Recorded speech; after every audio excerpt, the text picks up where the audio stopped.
Alright, this video tutorial is about doing a color overlay over a picture.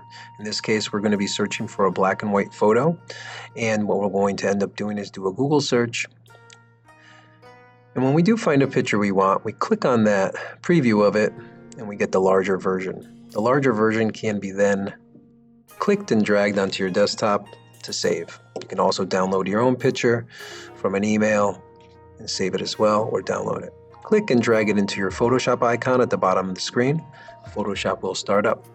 Once it's up on the screen, you'll locate the crop tool and see if you need to crop away any information that you don't need for your subject. In this case, I'm going to crop it down and just get a portion of the flower, but not the whole thing.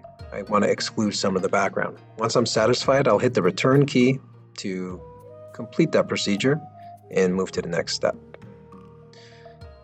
Okay, located to the right, this is called the layer window. We'll want to access that. If you have other windows open, you can uncheck them under the Windows tab.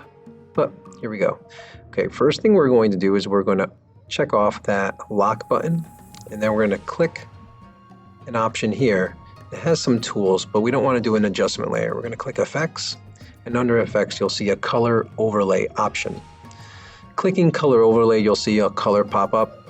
If we move to a different mode, such as multiply, we'll actually be able to see the picture, and we can use the opacity slider to affect how much of the color we see. You can now go into the color swatch and pick any color of your choice, and then you can see how much of the opacity of that color you want laid into there or not. I suggest trying different blend modes other than multiply. One example would be trying overlay. That's a really good one. But try other ones, see if anything works. But I do like overlay at 100%.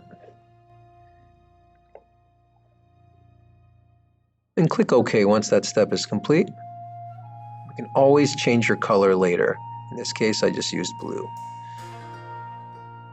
Click OK, and there's your image. Now, at this point, if I want to print, I go to File, select Print, and just make sure that I select the Scale to Fit Media checkbox, and then click Print. It'll give me a couple windows to pop up. Just click OK, and it will print out for you in the lab.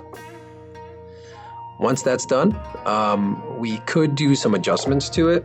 So what we can do is go to Image, Adjustments, and the top 4 options, levels and everything, do light and shadow adjustments. So you can try one of those and play with any lighting adjustments you want to make to the original image.